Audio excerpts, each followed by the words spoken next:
The subject of these 4 5-minute sessions is Catholic social teaching. And this first one is why Catholic social teaching? Well, the Second Vatican Council took the trouble to note that, and I quote, the split between the faith that many profess and their actual daily lives deserves to be counted among the more serious errors of our day. So the purpose of Catholic social teaching is to make the connections between our faith and our daily lives. And the focus of Catholic social teaching is normally social, political, and economic issues. And the Catholic bishops, together with Caritas and others, and sometimes with the Anglican bishops, go to the trouble of making statements on those issues or making submissions to parliamentary committees because we believe that it is so important. But I'm suggesting that we need to go to a deeper level. We need to go take a closer look at the underlying culture out of which we consciously or unconsciously do our thinking about social, political and economic matters. In other words, the underlying mindset, the assumptions that we have, the inherited values and disvalues, our prejudices, anything that influences our thinking when we address those issues.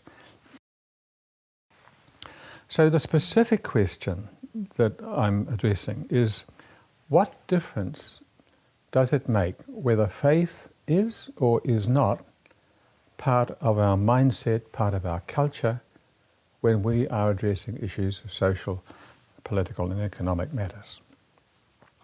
And what further difference might it make as more and more people say they don't profess any kind of religious affiliation? These are questions that most New Zealanders don't even ask. So there's great opportunity for leadership here for all of us. The Second Vatican Council treated, quote, the proper development of culture, unquote, before it addressed social, political and economic issues. And it had a great way of expressing the union between our daily lives and our everlasting future. It said, I think, in one of the most beautiful lines in all the documents of the Council, it said, all the good fruits of human nature and all the good fruits of human enterprise we shall find again cleansed and transfigured. In other words, nothing that's precious to us will ever have been lost. Everything beautiful, every fond moment, every good deed, every loving encounter, cleansed and transfigured, we shall find again. What a beautiful way of expressing the connection between our daily lives and our everlasting future.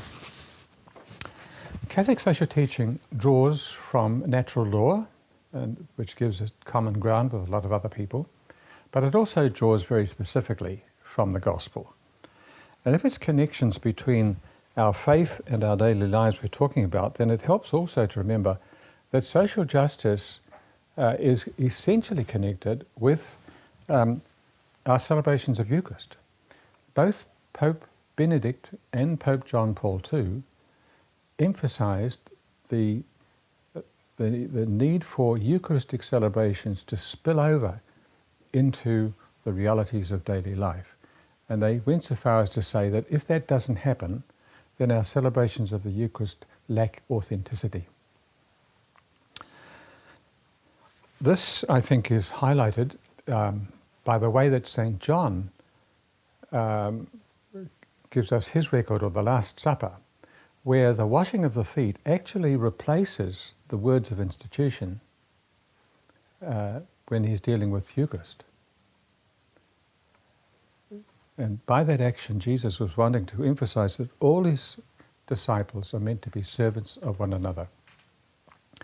But I think that the connection between Eucharist and what happens out there in daily life, it comes home to us powerfully in the Amen that we say when we're receiving Holy Communion, because when the sacred elements are lifted up and it's proclaimed the body of Christ, the blood of Christ, and we respond Amen, what we are saying is we're making our commitment to being one with the body that was given up for others, one with the blood that was poured out for others. The Church doesn't have a blueprint for social or economic planning.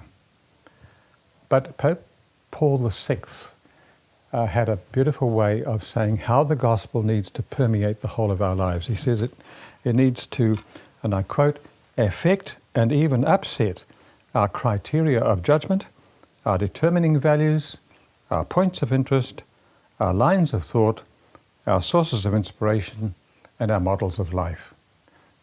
If the gospel permeates our lives to that extent, that's radical stuff. And that has the power to transform a whole lot of stuff. In the next session, we'll look at the need for wisdom. Thank you.